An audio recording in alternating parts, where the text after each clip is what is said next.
Lamia Ben Marlouf, je vous présentais tout à l'heure, vous êtes à la tête des technoparcs de Casablanca, Rabat et Tanger, des structures qui accueillent plus de, alors je ne sais pas si j'ai le bon chiffre, plus de 300 entreprises ou bien au-delà.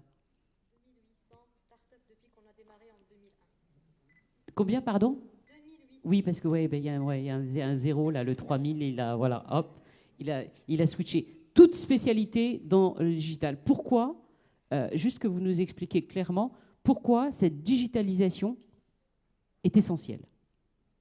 Ensuite, j'aimerais savoir, parce qu'il a évoqué la période de Covid, ce sera la question suivante. Merci Ftihia. Comme vous le savez tous, le nouveau modèle de développement inscrit la digitalisation comme un levier incontournable pour promouvoir notre économie, pour accompagner les talents. Et en fait, c'est devenu une nécessité pour toutes nos organisations, les entreprises, les citoyens, la société civile. Je crois qu'aujourd'hui, le digital n'est plus un choix, c'est une nécessité. Et une nécessité qui doit être pensée, mais mise en place et déclinée sur tous les niveaux. Et c'est cette digitalisation qui va permettre l'inclusion économique, la régionalisation avancée et donner les moyens à tout citoyen, à tout jeune Marocain de transformer son idée innovante en un projet d'entreprise fiable et viable. Donc pour revenir justement au digital, et ça on est passé par une période très difficile et on la passe encore, c'est cette crise de Covid inédite qui nous a poussés à nous adapter et à anticiper et qui nous a démontré qu'on a quand même été capable de s'approprier le digital. Nous avons tous travaillé à distance, nos enfants ont eu leurs cours à distance, les organisations ont adopté le télétravail. La gestion de la vaccination s'est faite via le digital et ça c'est très important. Le Maroc a réussi sa campagne de vaccination à travers des solutions qui sont conçues par des startups marocaines. Et ça, je le souligne très fort parce que je crois que c'est un enseignement qui est dicté aujourd'hui par cette crise, mais qui doit être maintenu pour les années à venir. C'est de faire confiance à l'innovation marocaine, de faire confiance aux startups marocaines, parce que sans elles, on n'aurait pas pu faire ce saut qualitatif en période de Covid. Et donc, je reviens au digital comme véhicule d'inclusion économique et sociale. Certes, le nouveau modèle de développement a inscrit donc, la transformation digitale comme un levier. Il y a certains acquis qui ont été démontrés lors de cette crise, mais il y a beaucoup de défis qui restent à surmonter.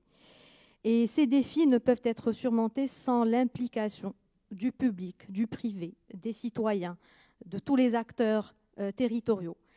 Et donc ces défis, si je peux en citer quelques-uns, c'est notamment la réhabilitation de l'infrastructure numérique haut débit, mobile et fixe pour couvrir en fait tout le territoire. Donc si on veut vraiment être inclusif, il faut donner la chance à tout citoyen, quel que soit son lieu d'implantation. Le deuxième levier, c'est la formation des compétences. Et tout à l'heure, ce matin, Monsieur le ministre l'a bien souligné, c'est qu'il faut accompagner ces talents, il faut qu'on développe un pool de jeunes qui maîtrisent l'industrie technologique, la big data, l'intelligence artificielle, l'Internet des objets, la technologie.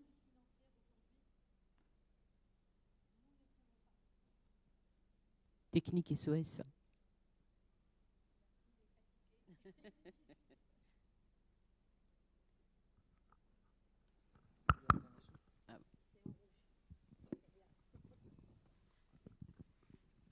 Merci.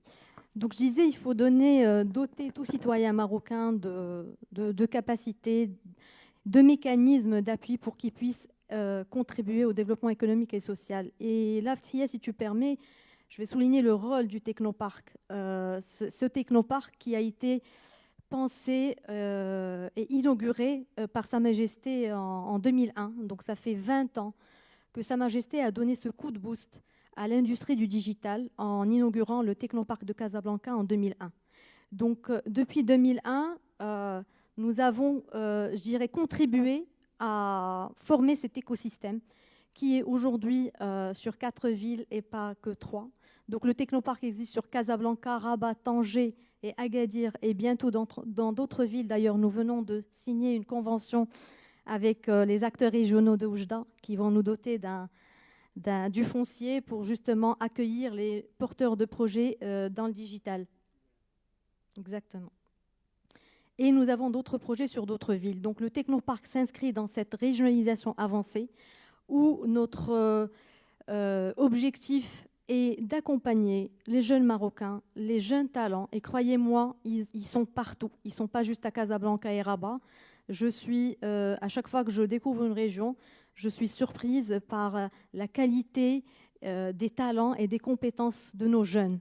Ils ne sont pas forcément des ingénieurs, mais ce sont des autodidactes qui se sont appropriés le digital et l'Internet et qui ont transformé leur ingéniosité en des solutions innovantes, marocaines, continentales, parce que si aujourd'hui on veut adresser nos propres problèmes du continent africain, il faut que ça soit pensé par les Africains et mis en place par les Africains. Et donc, je crois que cet écosystème de start-up digital, aujourd'hui, il a tout son rôle, il a toute sa place dans ce nouveau modèle de développement. Et par la suite, je vais dire qu'il faut absolument une convergence des stratégies nationales.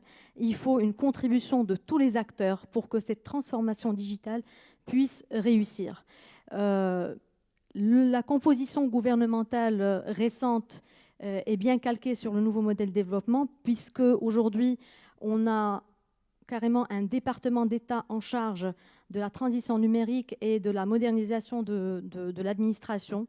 Et puis, il y a l'Agence du développement du digital qui a ce rôle de coordonner tous les projets de numérisation et de suivi d'ailleurs. Et puis, il y a les startups, il y a le privé. On doit absolument s'approprier le digital et bien sûr faire en sorte d'accompagner cette transformation. Parce que comme tu l'as dit et comme vous l'avez dit tout à l'heure, il s'agit d'un processus continu qui a dû déjà démarrer et sur lequel on doit capitaliser pour affronter le futur. Donc, 4 villes, bientôt 5. 6 et 7. À quand un technoparc à Dakhla, puisqu'on est à Dakhla? Cher Ftihia, c'est pour ça que je suis là. Et on a une réunion demain matin avec Monsieur Le Wali, justement, pour démarrer le projet Technoparc Dakhla, qui, je le soulignerai, serait adapté aux spécificités de la région.